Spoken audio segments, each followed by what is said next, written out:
Capes on the Couch podcast is for entertainment purposes only. Dr. Issues is a psychiatrist, but he is not your psychiatrist and does not have knowledge of your individual situation. For any personal mental health concerns, please consult your own healthcare providers. For medical emergencies, please call 911 or the designated number in your area immediately. Remember that you are not alone and help is out there.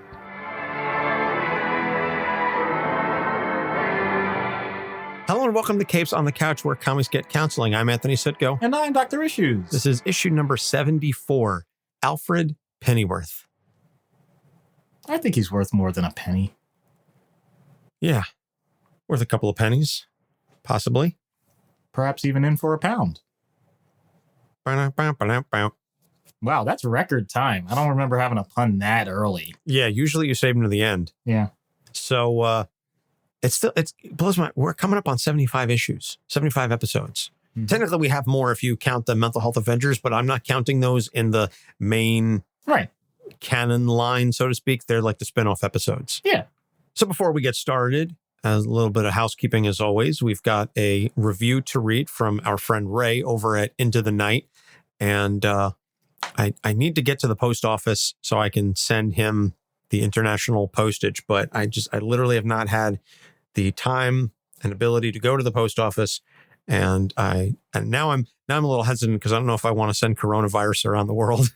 That's a joke. I'm joking. You beat me to it. I do not have coronavirus. Yeah, because I don't need to be quarantined at your house. No, I don't want to be quarantined at my house. So Ray on Podchaser says, quote, well worth listening for the entertainment value of comic book superheroes, but highly informative when it comes to mental health. Anthony and Doc Issues are on top of their game here. Analyses and skits make for a perfect mix. Thank you, Ray. As always, it's a pleasure to be friends with you and to know you.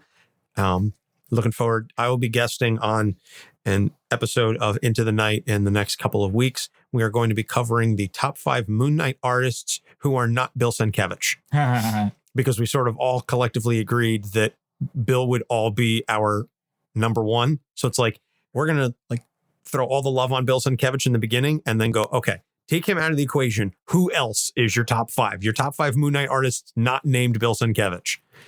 I will answer anyone that puts Moon Knight in that super cool looking white tie and button down suit. So Declan Shalvey then would be. I love that look. Because he's the one who originated that. So he would be your number one. And before we get started, the plug of the week is Geek History Lesson. This is a very well-known show, but I feel like we've referenced them from time to time. Geek History Lesson is Jason and Ashley, and they take an in-depth look at a pop culture character every week. So it's not just comic books. They look at movies, they look at video games, etc. And so Jason wrote a book about superheroes that served in the military. So Captain America, John Stewart, a number of characters because Jason comes from a military background. And in addition, Jason and Ashley have a comic book called Jupiter Jet that, as far as I know, just finished up the Kickstarter for Volume 2. So there's some really cool stuff in there. I don't know if they've done an episode on Alfred. I think they're at like 300 episodes now. So there's a decent chance that they could have done an entire episode just based on Alfred. So if they've done Alfred and you really want to listen in on more of his background or more of an in-depth deep dive into the background of these characters, you can find their show at geekhistorylesson.com, and they're available pretty much wherever you find podcasts. So they haven't done Moon Knight as far as I know, but maybe they'll save it for when the show comes out. So fingers crossed. So Alfred Pennyworth, I would argue, certainly one of the more well-known characters that we've done, certainly just by virtue of the history. Everybody who knows Batman knows Alfred. Yep. So Alfred, and originally just known as Alfred, was created by Don Cameron and Bob Kane in Batman number 16, April 1943. So Alfred as a character is... He's got some legs under him as far as longevity. He's almost 80 years old in universe, or at least historically, publication history. I'm not saying he's almost 80 years old as a character, but originally known as Alfred Beagle, and then later retconned to Alfred Thaddeus Crane Pennyworth. So he was also originally overweight and clumsy, and he was the comic relief of the Batman stories because he wanted to be just as good of a detective as Batman and Robin. And then so later, his physical appearance changed to match that of the actor who was portraying him in the Batman serial, not the breakfast cereal. I'm talking about like the like 15-part movie. So since then, he's been slim with a mustache, a very pencil thin mustache, sort of balding with just a little bit of like the horseshoe hair. And that is how we all know Alfred to be, at least in the comics. So he serves as the butler / valet for Batman, Bruce Wayne, and Robin Dick Grayson, and is one of the only people who knows their true identities. Before Infinite Crisis, or before Crisis on Infinite Earths, he was an actor and intelligence agent whose father had served the Wayne family. Then after Crisis, he was a valet all of his life, and he served the Wayne family after his father passed away because his father had served the Waynes, and it was sort of his father's dying wish that young Alfred continue to look after the Wayne family. Then in New 52, we find out that Alfred was actually a soldier whose father served the Waynes. And at one point, Jarvis, his father, attempted to resign, but was murdered by the Court of Owls. Yeah. And we talk a little bit about the Court of Owls in our discussion of the Batman Endgame, which I'm going to mention momentarily. So Alfred had a daughter, Julia, who served in reconnaissance for the British Army. And the mother of Julia was Mademoiselle Marie, who was a French war heroine. And Alfred, for those of you who listened to our Joker Endgame review, we find out that he loses his right hand in that storyline. And he doesn't want it reattached because in his mind, since, spoiler alert, Batman dies at the end of the story, he feels that he doesn't need to have his right hand anymore because he's no longer right hand to Batman. So it's very symbolic. But then he has it reattached after Bruce returns because comics. Yep. Hopefully by the time this episode airs, we'll have the shirt out. But fingers crossed. Cool. So there's not like a ton of storylines because Alfred's involvement is pretty much assisting Batman. There was a time that Alfred walked away because he couldn't stand to see Batman, kill himself. And so he just said, I can't watch you do this. And he left. But Alfred... Which is a very common sense way a lot of people would deal with that. But Absolutely. But Alfred is one of those characters that has sort of always been there. And so getting into the issues, and this is something that we touch on both here and minor spoiler alert for the skit. Alfred has a character that is mostly defined by his relationship to Batman, that Alfred by himself is not, I don't want to say he's not fully realized, but Alfred exists in a way that is complementary to Bruce and is largely, there is no Alfred outside of Batman.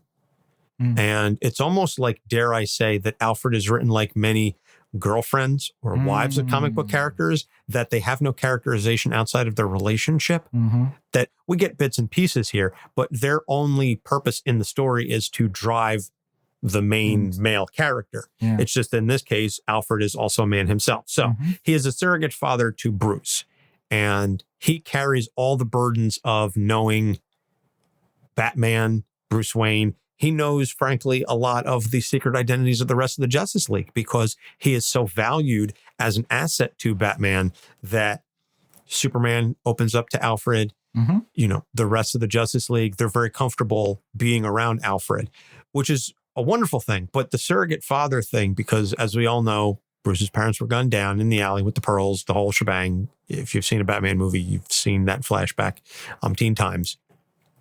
He serves as a surrogate father, which is not a role that he initially signed up for. Right. This is a situation where purely because he knows this person, it's now his responsibility. That may not be true in real life. You usually wouldn't have the butler be the person to take charge like that.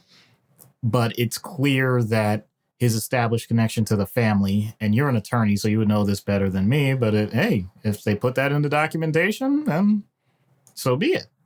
It's great that he is willing to be that for a person that otherwise has so many things that were already in place for him to have success in life. I don't mean to minimize the amount of work and effort that Bruce would have to do no matter what. That's still true. But Alfred clearly was a guy that had other people in his life before Bruce. And the shift that anyone would have to take, no different than, let's make it even more personal. Let's say you are a cousin to someone, but you're a little older.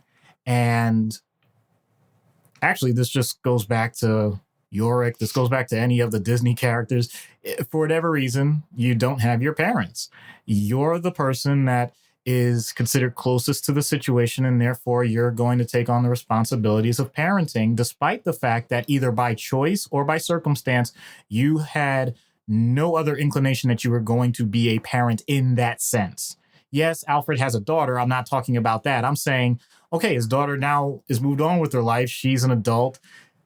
Heaven forbid it's a grandparent. Grandparent taking on grandchildren now and being their now parents. You thought you were moving on in life. You thought you were in a different transition. And now that's being pulled away from you. And you're going to have to either reinstitute things that you thought you'd never even have to think of again, or you're going to have to learn them for the first time. In either circumstance, there's a chance for resentment there. I had all of my vacations in Cabo set up with my free time, and now I have to make sure that I'm home every day to take you off the bus at 3:00. Just saying, as just one of those little examples of how a person's life can really change unexpectedly for the sake of a child. We know that children are important. Anytime a person's original plans are going to be thrown out, literally thrown out, that you can't, pardon my language, you can't half-ass something like that. If you're going to be a parent to someone, you are their parent. So any plans you have to do anything else, you have to at least put on hold, if not eliminate completely. Because if you look at the timeline itself, you figure Alfred is middle-aged, but I gave the example of grandparents. Let's be honest, there are some people that take on that responsibility at a time where they know it may be the rest of their life that they're going to be doing this. So that's not a decision to be made lightly. And often, because the person that's usually chosen in those circumstances is a person known for being able to handle a high level of responsibility, people don't provide the support that you would think.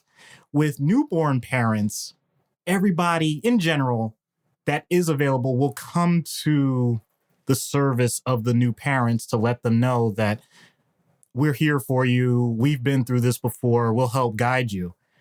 But once you get that second generation or alternative generation that's taking that on, it's more like, oh yeah, we know you got this. Bye. And that leads the person to think, wow, I'm really just like diving into this without what I would expect from others, because no one else is, to be blunt, no one else really wants to do it. I hate to say that, but that's the reality. If other people wanted to do it, then in theory, you would have people lining up left and right. Maybe in this case, because Bruce is a rich guy, but other than that, nobody usually jumps at doing that sort of circumstance. So kudos to Alfred for doing it. I know that there is something underlying in terms of how he would feel in that situation, besides the grief itself for knowing the family, to also know that now any other plans that he had are completely altered. And how he handles that with the dignity and grace and maturity, it's definitely shown in the comics, and I'm glad, but I think it's shown purely because you have to focus on Batman, and it just doesn't dive into what I think would be really obvious points. Yeah, and again, that goes back to that whole point that I was making, that Alfred doesn't really get his own characterization outside of his existence, outside of his relationship to Batman. And so it would make sense that Alfred would chafe at that responsibility at least some point. But he's written as this stalwart character and so on and so forth because that's what Batman would need. So it's not about how real Alfred is. It's about how do we need to write Batman. Yeah. But that sort of ties in again to the next thing, which is this idea of loneliness, because it does get touched on from time to time that Alfred doesn't have much of anything or anyone until Julie is introduced. And that's only like within the last 10 or so years that he has this daughter, Julia. I think. I could be wrong. You're more of the bad expert than I am, but No, it doesn't. And it doesn't come up as a major point that often. So. But this idea of loneliness that all Alfred has is Batman and the Bat family. That, again, until Julie comes along, this is all he has. This is his purpose. That's kind of heartbreaking if you really want to think about it. If you really think deep down into, again, the realism of it, that's sad. Well, I'll bring that to something that may be a little more relatable, because I'm sure there's a subset of people listening to this that say, well, that's a butler. That's their job. What else are they going to do? But I'm going to take this to a part that might make some people a little uncomfortable. So if you're married, you have a stay-at-home spouse, you go to work every day, you get the experience of dealing with your colleagues, you may meet new people, new clients, if you're customer service, if you're even just on the front lines, if you're in the factory, you have your compadres that are also talking about work and griping about the boss and all of that. But you get a certain connection that is inherent to anyone that does something like that. This is not derogatory to stay-at-home parents. That's not what I'm getting at. What I'm saying is that spouse wants to make sure that they maintain their social circle. And if they're in a circumstance where either they think they don't have the situation in the proper setting to do that with their own friends, or maybe their friends are working at the same time, so they don't have the opportunity to chat during the day, or they have their child at home who is not old enough for daycare, and therefore, while some people may come to the house as the child gets older or the novelty of having a new child wears off, they're spending hours and hours just by themselves with a human being that can't talk back to them. Although it's a wonderful feeling. I'm not, once again, trying to knock any of these one particular point. I'm saying that it seems like each iteration of the same thing is happening.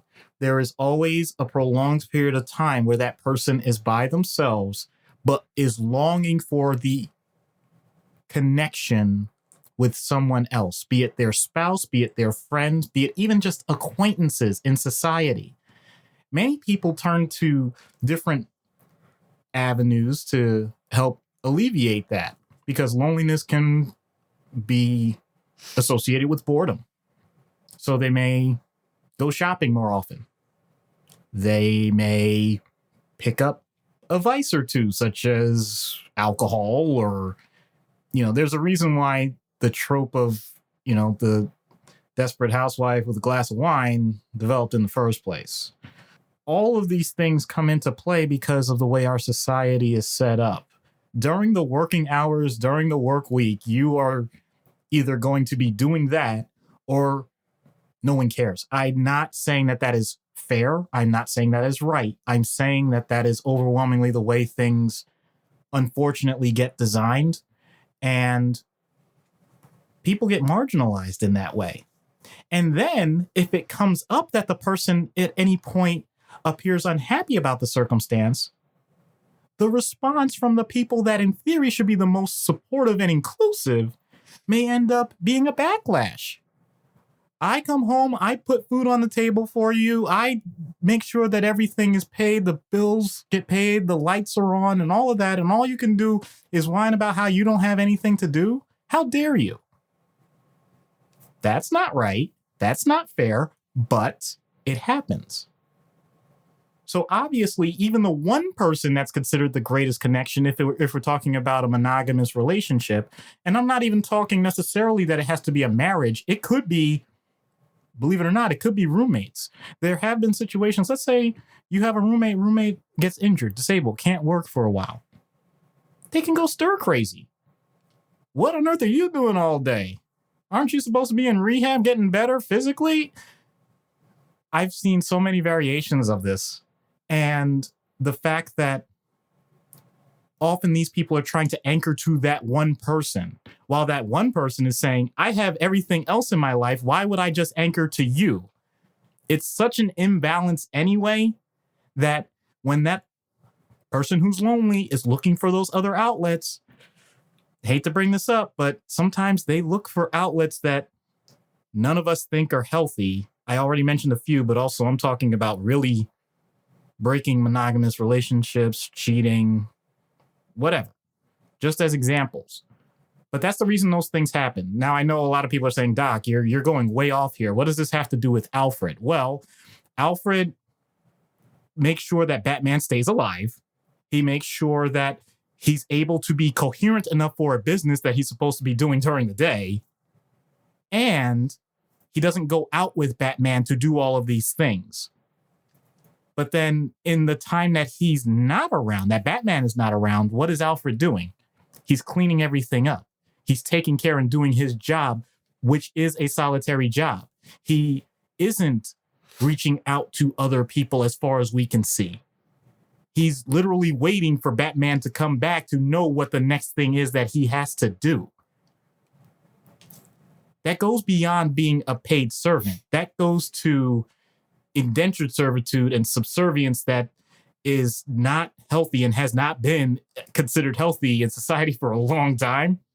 So the fact that we just hand wave it and say, well, he enjoys what he does. Well, lots of people enjoy what you do. If you do it 24 hours a day, it's pretty common for human beings to get sick of it. So I think that plays way more into this, which once again, because he's not Batman, but he's an accessory to Batman, he has to stay in his lane. Interesting. And so that sort of ties very well into the third issue, which is this focus on helping others, primarily, again, Bruce, the various Robins, the Justice League, etc. He can lose himself. And so again, this all sort of ties back to the notion that Alfred doesn't have a characterization outside of his relationship with Bruce. So I don't know if that has anything else that you want to add that you didn't already just touch on. But I mean, because it does come from a place of nobility. I'm not talking like nobility, but I mean, it's a very selfless gesture to want to help Bruce fight the scourge of evil, et cetera, et cetera. But he's so focused on helping Bruce in that mission that he doesn't have much that he does outside of that. So the way that Alfred is characterized with how well he is able to do all of these things for the main character, I almost think he falls into the category of obsessive compulsive personality disorder. He needs things to be so organized at all times for everyone else around him that it allows him to ignore any of his own personal needs. In other words, if you're constantly looking and making sure that things are clean, if you are making sure that a person's wounds are tended to, if you have to make sure that whatever contact, telecommunications, business, all of it has to be running like a well-oiled machine all hours of the day at a moment's notice, then no one really questions whether or not you're taking care of anything that you want to do at any point. No one asks the question because they know that the other questions are quote unquote more important. Is Batman alive is way more important question than did you get enough sleep last night? Did Batman survive that last villain attack is way more important than when was the last warm meal that you ate that was prepared by somebody else so that you didn't have to take the extra time and effort. What was the last vacation you had will always come underneath the idea that Gotham has millions of people that may die if Bruce doesn't get there in time. We always have this matrix of decisions where you have the important, the not so important. I'm not going to say unimportant because that's not fair. And the urgent and the non-urgent. The way the comics are, you can pretty much put the bat symbol in important and urgent. And because that is so heavy, the other 3 quadrants are completely ignored in Alfred's life. That's not healthy. I don't care who you are. That's not sustainable. So, once again, to bring it back to the real world, this could be your job. This could be a hobby, believe it or not. Sometimes people get so caught up in certain side things that they end up spending hours and hours on a podcast. And I'm kidding. I was like, wow. I'm joking. It's getting too real. I'm joking. I'm joking about that. But I'm just saying, this could be anything in a person's life where you develop an imbalance, where you are so focused on what's considered the most important thing that you have decided is the most important thing at the detriment of everything else. Batman clearly does that, by the way. I know this isn't a Bruce episode per se, but I mean, can't really do it without him. So he's managed to create this and drag so many people along for the ride that he's permanently placed the bat symbol there, and everybody, not just his life, but everybody else's life kind of falls to that. That is incredible. That is so dangerous from a mental health standpoint. I'm amazed that when we talk about Arkham, we talk about the villains. How on earth are the rest of the Bat family? Well, I mean, Damian, but how is, and Azrael, how is it that these people aren't constantly in Arkham themselves? I know they're not considered quote unquote villains. I'm just saying, like, this is ridiculous what they got running here. It's madness. So the fact that Alfred is able to stay so calm about it tells me that he has decided that he doesn't have to put any other energy or effort forth in those other areas. Because if he did, we wouldn't see this dignified person. We would see this incredibly tightly wound, on edge, sleep deprived, absolutely ready to explode person that the second that Batman said something that was grammatically incorrect, Alfred would be screaming at him and throwing plates his way. Once again, that's speculation. I have never once laid pen to paper to describe Alfred, but I'm so telling Alfred you, would be a real housewife. I hadn't thought of it quite that way, but okay. All right, let's go there. Yeah. Alfred's flipping tables. I mean, once again, to point out that for dramatic effect, maybe not TV-wise, but I don't care who you are. You cannot sustain your life this way in reality. It's just the truth.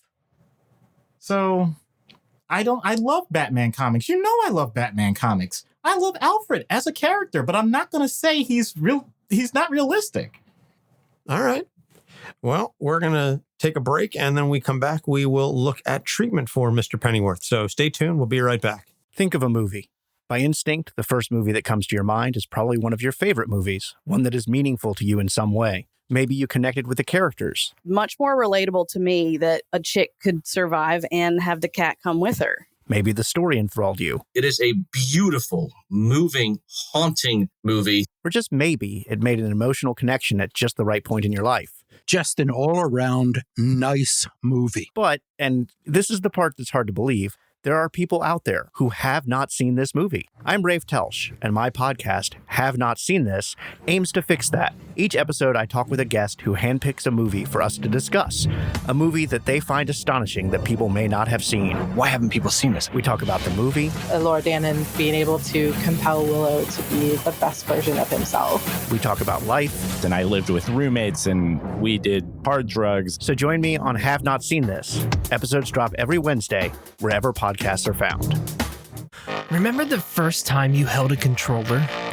That first cartridge you blew into so you could get that stinking game to work? What about your first comic you read? The first time you saw Star Wars years and years and years ago? Now you're an adult working full-time to provide for you and your family. But even after all of your hard work, you still make it your quest to spend time with your kids, hoping they find even the slightest interest in some of the things that you had grown up loving. Video games, movies, comics, My Little Ponies. Join me, Kyle Federline, every Wednesday morning on my quest as I discuss with guests what it's like to raise a kid and watch them take after some of our own interests as kids, or have no interest at all in the things that we had grown up loving. This is Parent Quest. Head on over to Anchor and ask me your questions, leave me a voice message, and follow me on Twitter at Parent Quest Pod, Instagram and Facebook at Parent Quest. Hi, I'm Meredith Finch, and you're listening to Capes on the Couch. And we're back. So, in-universe treatment for Alfred. If you could find the time to peel him away from tending to Master Wayne's every whim. Well, it's in universe, so I'm going to go for this. I need to find a way to get to Batman.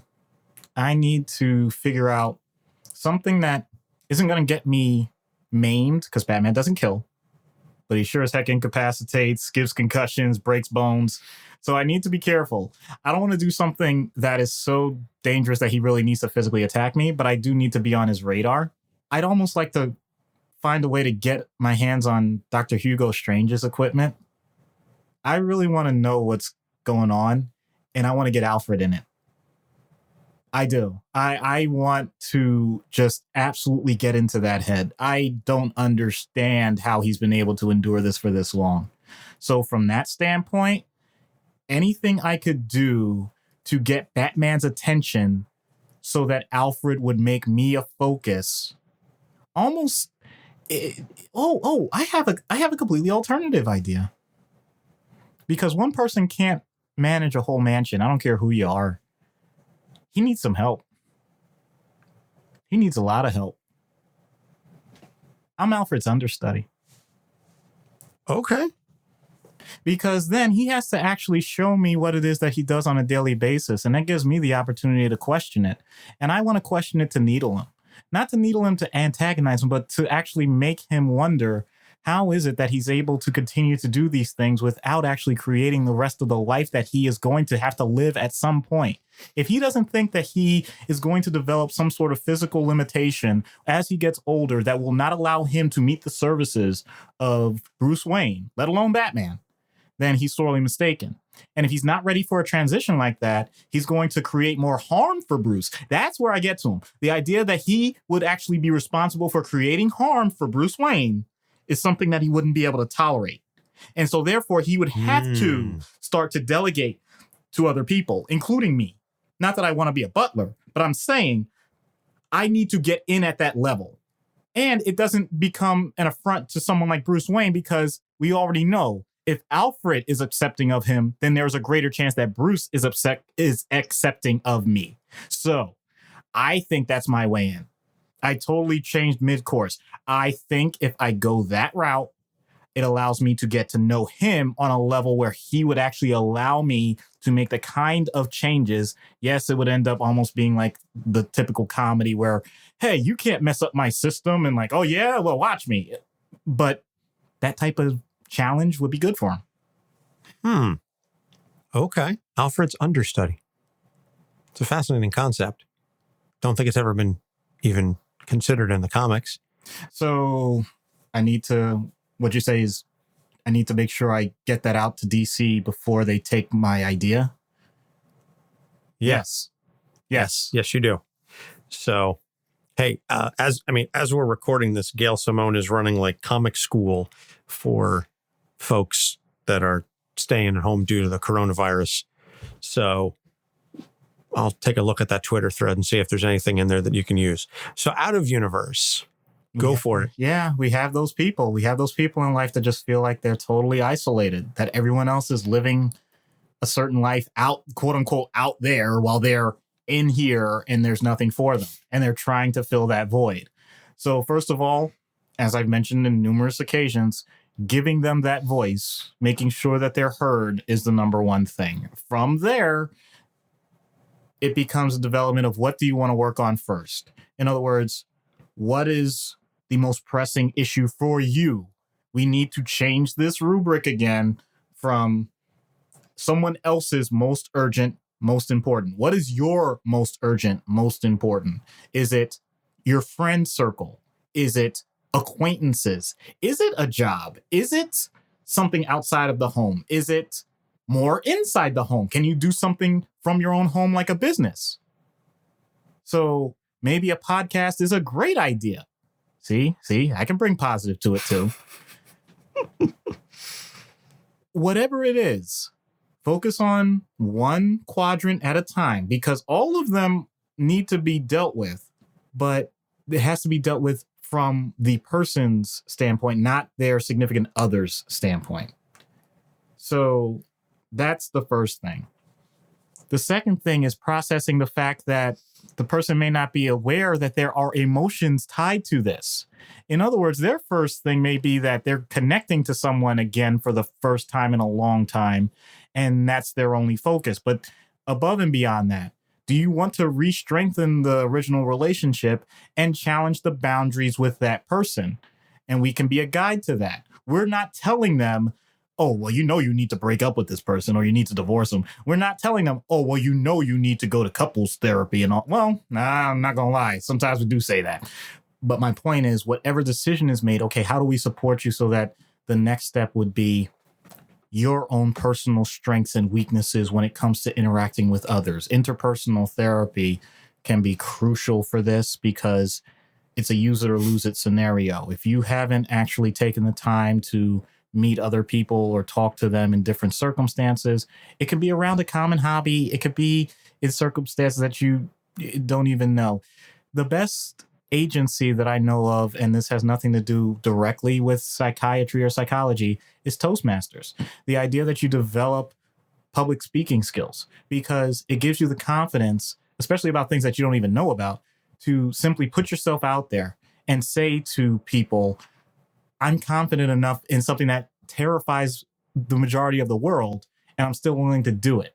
Once you get over that type of hurdle, as a person who has been isolated or has dedicated so much of their life either to other people, to family, to a vocation, you've been a missionary for a long time, things like that, where you're expected to be totally selfless, and now you're trying to develop your own personal habits, routines, whatever, that can be incredibly powerful. And it's something that I don't think we recognize as much, and we should. You don't have to go to Toastmasters. You can do it yourself. But the fact that you get feedback from other people, because one of the things that becomes scary for someone that's become lonely and isolated is not just the idea of rejection. Like, what if people don't like me? It's, what if they're right? Because criticism is fair. There's nothing wrong with someone saying that there's something that you can improve on, because all they're saying is, I noticed that there's something that can make you better. But if you take it as you're less of a person, that's where it becomes harmful. Truth. So that's where a therapist really can help a person get out of their shell a little bit. And yes, this is something that I'm saying for myself as much as for anybody else out there. I recognize that. But it's so amazing when a person that has never actually taken the time to write out their goals of what they want in life, what they want, not what their spouse wants, not what their family wants, what do you want? And then to actually take that first step towards whatever goal that is, that's amazing to see. It really is. So someone like an Alfred, where you've just pushed everything away for the sake of others, please, this is a call to action. Take that first step. Just write it down, tweet it, whatever. As long as it's healthy. I'm not saying anything negative. Take that first step to say what it is you want to do for yourself instead of for someone else. Good call on the call to action. It's been a while since we've done one of those. Yeah. I know we were doing them pretty steadily for a while, so yeah. We'll have to get back on that. So let's see what happens then when we get Alfred Pennyworth on Dr. Issues' couch. Hello, Mr. Pennyworth. I'm Dr. Issues. Pleasure to meet you, Doctor. Please sit down. Make yourself comfortable. Apologies, sir. It's just, I noticed your magazines are quite askew. Well, patients don't take the time to clean up after themselves. They get sorted at the end of the day. I'll tidy them up over here. That's all right. No trouble at all, Doctor. All right. I'll wait. Okay. Are we ready to begin? Yes. Sorry, sir. It's fine. Now, That picture on the wall is a tad off. If I could just... Mr. Pennyworth, I appreciate you coming in here and organizing things, but the purpose of this session is not to clean my office. Although it's telling me quite a bit about you, so please sit down. Yes, as soon as I... Alfred, leave it be.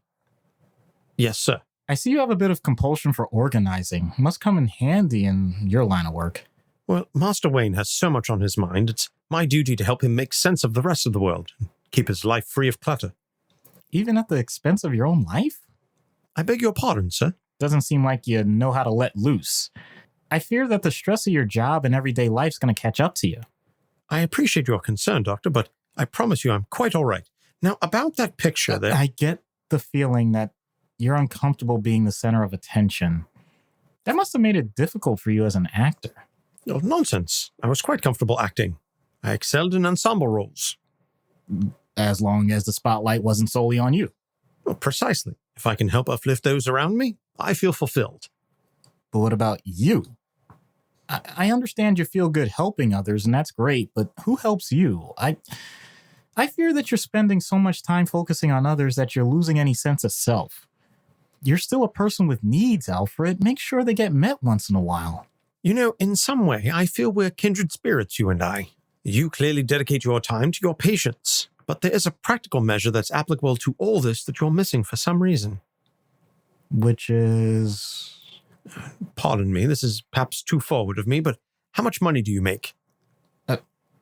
Point taken. Okay, everyone needs an occupation to pay the bills, but once the bills are paid, I plan for outside activities. And wait a minute. Let's flip this around. You work for a billionaire. What's your excuse? As you have indicated, money is not an object. I do what I do because I care for the Wayne family. My father did, and it's now my responsibility. Someone has to look after them, even if Master Wayne doesn't always make it a priority. Well, when do you expect them to?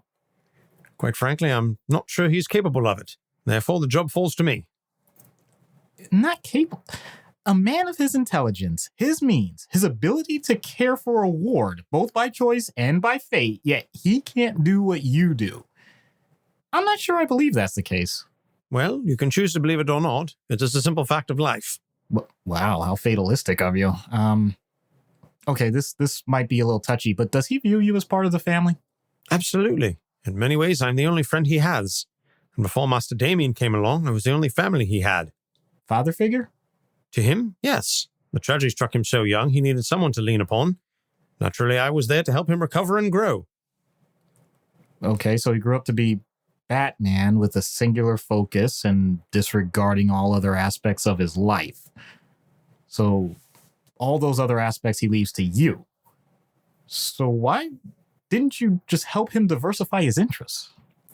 I would never take it upon myself to dictate to Master Wayne how to live his life. My only responsibility is to be there for him in whatever support he needed. So he never left the cave? I feel you're being rather hard on him, Doctor. I apologize. I think I need to be more clear. Perhaps I'm being hard on you. How so? A parent does need to give a child their space, but they also need their structure. And they don't usually need adult aftercare. I know it's your nature, but that's what you're doing now. I mean, he has his purpose, and you're sublimating everything to it. Where do you go from here? I simply go where he goes. And who would you be without him? I have a daughter. I have my hobbies. I could make do, but I choose to stay with him. I believe in him. I believe in his mission, and I believe in my lifestyle to assist him.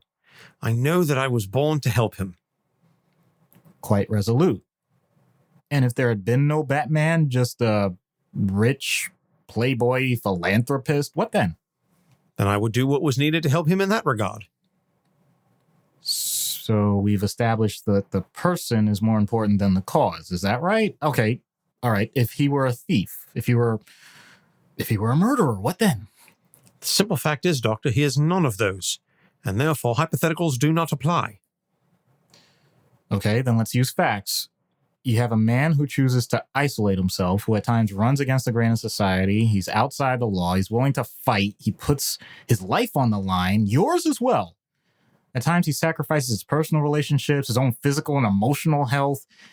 He's ostracized numerous people that could be allies, and you're there by his side, cleaning up the mess. And I will continue to clean up the messes because they are made in the pursuit of good. Without your take, without your je ne sais quoi, without the need to address your own emotion to it. Look, I know it's lasted a long time, but I don't know if this can last forever. But when that day comes, I will address it as needed. Until such time as he no longer needs me or my assistance, though, I will be there. Now, if you'll excuse me, this painting needs to be adjusted, and then I must take my leave. I can do it myself. Very well, Doctor. Then I wish you a good day. You know, so often we have villains that you don't get through to, but it's very rare that we get a heroic character that you don't make much headway with. But I think this was one of those instances. Yeah. I will say that if Alfred is genuine about it, then a person certainly has the right to live their life that way. And I do hope that it is as fulfilling and as enjoyable as he makes it sound. But that doesn't mean that we can't investigate and make sure that a person like that is not being misused, because that's more common in reality than the good overall nature for society like Batman is portrayed. That is very true. That is very true. There's a very high risk and potential for abuse in that type of relationship. So that's going to do it for this episode. Next episode is our 75th episode. Like, just mind blown. Yeah. So 75th episode is Capes in Court. How do you estate plan in a universe in which death is not permanent? So that is the central question of the episode. Well, you could do what about 80% of the society does and just not plan at all. Yeah, that's a harsh reality, especially for someone in my profession. Mm-hmm. That is a very harsh reality. Thanks for rubbing that in. Well, I'm not blaming you. I'm saying people need you and don't use you. That's my point. I know. So that's the topic for the episode. So we're going to flip it around a little bit. Doc is going to be asking the questions and I get to be the expert. As horrifying as that sounds. And then following that, it's going to be Kamala Khan, as requested by Ruby. And then the idea of secret identities in comics. And that is requested by Matt.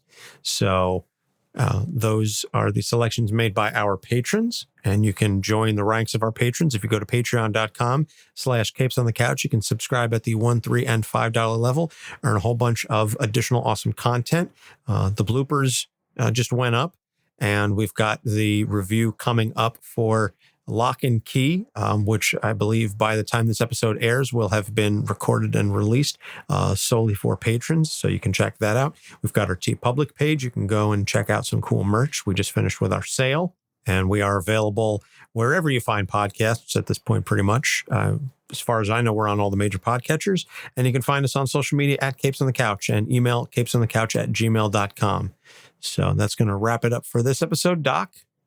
How on earth does he clean the dinosaur or the penny? Those things are gigantic. I'm sure Batman created some sort of magical spray that Alfred can use to help clean things. It works with nanotechnology. I don't know. Really? That's where you go with this? What?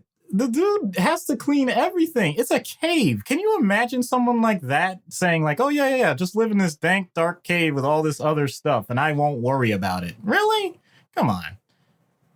I'm sure he's got some sort of dehumidifier there. He's got sensitive computer equipment. There's no way. There are bats flying around. I'm sorry. I don't think they're in the guano business. How do you think he makes his billions? How do the computers not get filled with crap? I can't help you there. I've been thinking about these things for years. I can tell. Uh-huh. And you can continue to think about them on your own time. For Doc Issues, I'm Anthony Sitko. Thanks for listening. We'll see you next week. Capes on the Couch podcast is for entertainment purposes only. Dr. Issues is a psychiatrist, but he is not your psychiatrist and does not have knowledge of your individual situation. For any personal mental health concerns, please consult your own healthcare providers. For medical emergencies, please call 911 or the designated number in your area immediately. Remember that you are not alone and help is out there.